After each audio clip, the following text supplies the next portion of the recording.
Hi everyone, my name is Leila Al-Nuaimi and my research is on inequality in America and the incarceration system, as well as the intersectionality of race, crime and criminal justice. The aim of my research project was to understand why the majority of the world's incarcerated are located in American prisons. Why does crime and criminal justice disproportionately and directly affect those in poverty and people of color? What systems and policies are in place that are creating these statistics and issues? So let me start off by giving you some background historical context. In the mid-1800s in America, the 13th Amendment came into existence, abolishing slavery. During this time, some of you may know, the American economy thrived off slave labor. So the abolishment of slavery posed as quite a problem for business owners and families alike. However, it was not long before pro-slavery individuals found a way around their problem by finding a loophole in the 13th Amendment. Notice the amendment alludes to freedom to all except from convicted criminals. Thus, a period occurred called the convict leasing era. During this time in post-Civil War South, there was a widespread effort by Southern whites to perpetuate racial discrimination. Southern whites were able to achieve their goal of gaining slave laborers through the crime and criminal justice system due to this clause in the Constitution. To add to this, pro-slavery individuals had a helping hand from the media who perpetuated animalistic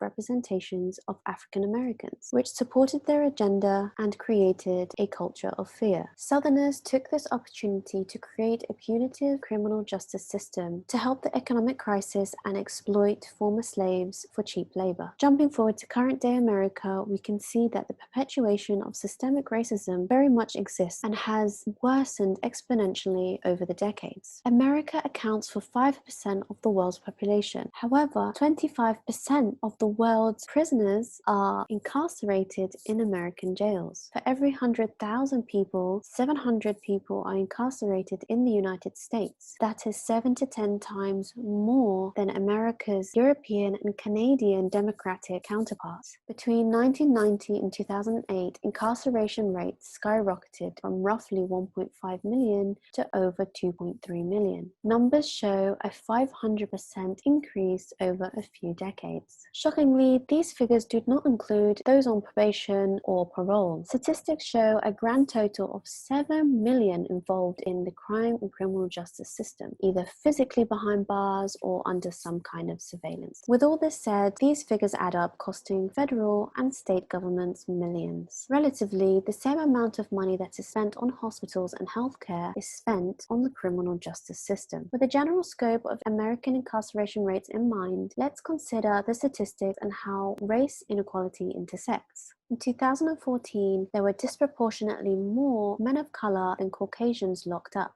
Over 2,700 male inmates were African American per 100,000, over double the rate of Latinos and 6 times more than that of Caucasian males. In addition, female African American incarcerated rates were the highest, and Latino incarceration rates were not far behind. However, the Latino incarcerated was double that of the Caucasian females incarcerated. How did all these convicted end up behind bars, you ask? Some of them simply for not being able to pay their traffic tickets. Statistics shows that Caucasians get a shorter sentence than African Americans and people of color for the same offenses. So what does that mean for the incarcerated? Some convicted criminals spend their whole lives behind bars, but some lucky enough to get out and re-enter society quickly end up back in prison. Re-entry back into society for convicts is not an easy process, as they leave prison with next to nothing to their name and have very low chances of being accepted for job positions. Not to mention, convicted criminals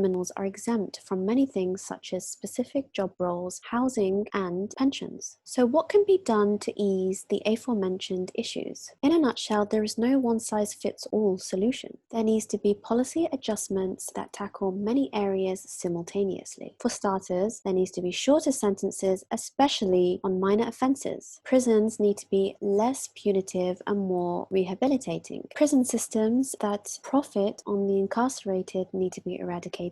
Government funds need to be allocated more productively, such as in places of poverty where housing and education and healthcare can be improved. I would like to end on one note. How are impoverished citizens supposed to be productive members of society when they are not able to access adequate housing, healthcare, and education?